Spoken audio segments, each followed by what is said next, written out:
Hi, it's Jill with Close to My Heart, and today we are going to talk about watercoloring. Now this is video number 2 in a series all about watercolor paints. So if you haven't had a chance, you might want to go back and watch the very first video in this series so you can learn all the different techniques we're teaching you about watercolor.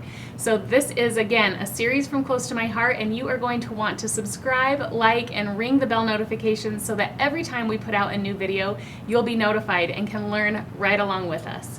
So today we're going to talk a little bit about shadow painting, and that's one thing that I love about using watercolor paints is that you can build up color and layer different shades of color to create a shadowed effect. So here on this card you can see what a fun little detail that really adds to this cute little cupcake that we're going to be stamping and painting today.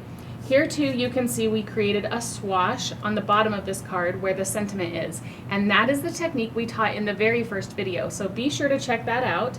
We also have an entire series just like this all about our stamps and stamping techniques. So I wanted to show you where we got this cute image from. It's desserts a la whirl, and you can see we've got a ice cream cone and the different sentiments.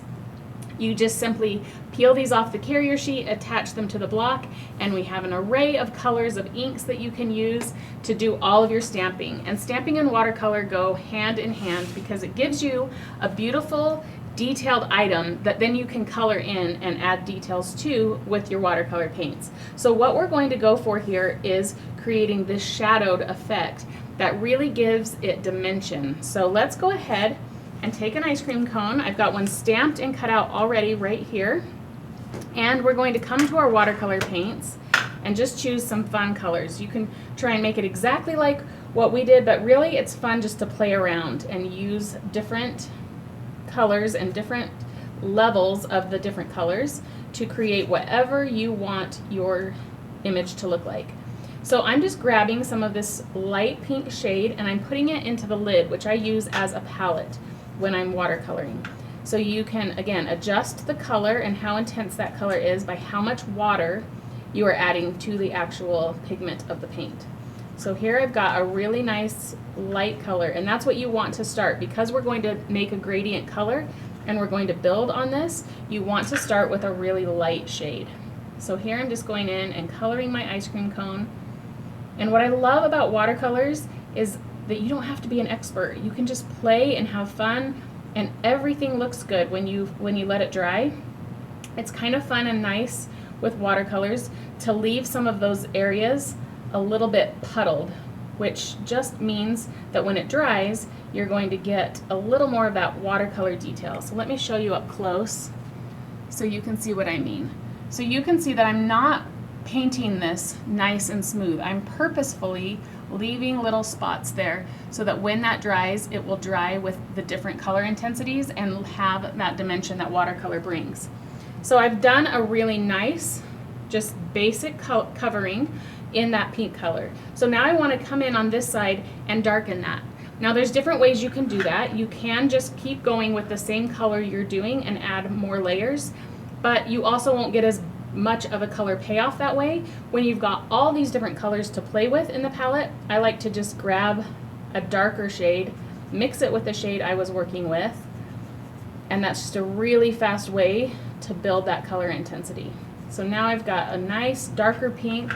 Again, keep it nice and watered down so that you can always control how much color you want on this. And you can see I'm being able to move that color around because of the water.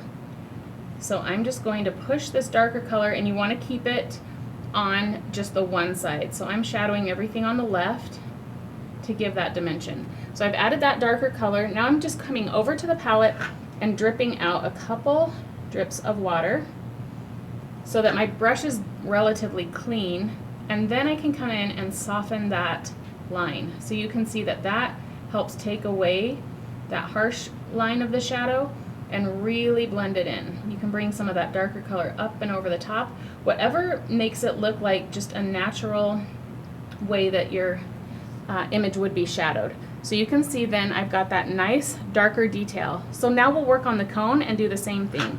So with these water brushes, I love to just be able to rinse it out by squeezing. Just push a little pressure on the little buttons that say push, and water will come out, and I'll just use an empty lid And then I'm back to basically a clean brush.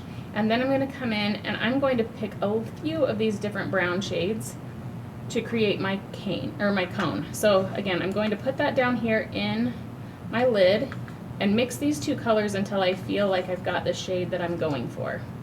So I want a lot more of this light color, so I'm just going to continue to pick that up and add that here, because we are going to start light and add dark. So now I'm squeezing in just a little bit of water, so you can see how much more liquid paint I'm making by adding water to the color that I've picked up from the palette.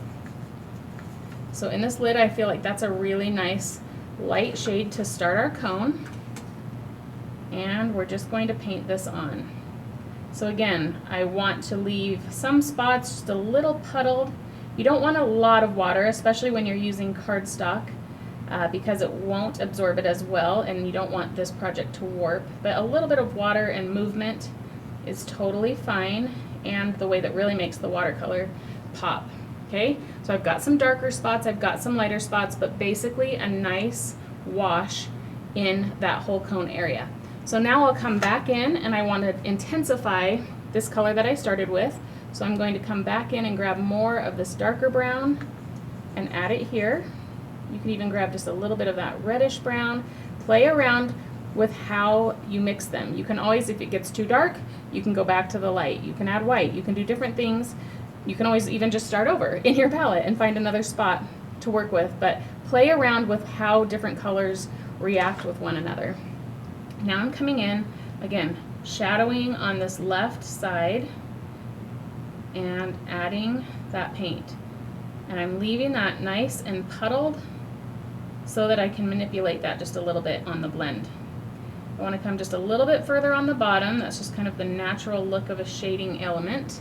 So now I've got the darker and the lighter. So again, I'm going to come over here, squeeze a few drops of water to basically give myself mostly water on my brush and not so much pigment, and then just come back over that line and blend it gently so that any harsh line comes out and you get that nice ombre gradient effect.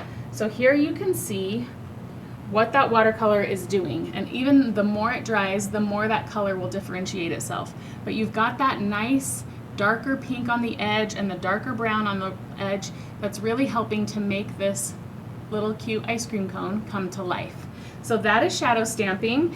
Again, you can see it here on this card, how cute it makes this entire stamped element by using the watercolors. So many fun ways to use your watercolor paints, and be sure to tune in next week so you can learn yet another technique using these watercolor paints. Thanks for joining us today. Be sure to subscribe, like, and ring that bell notification so you won't miss a single Close to My Heart video.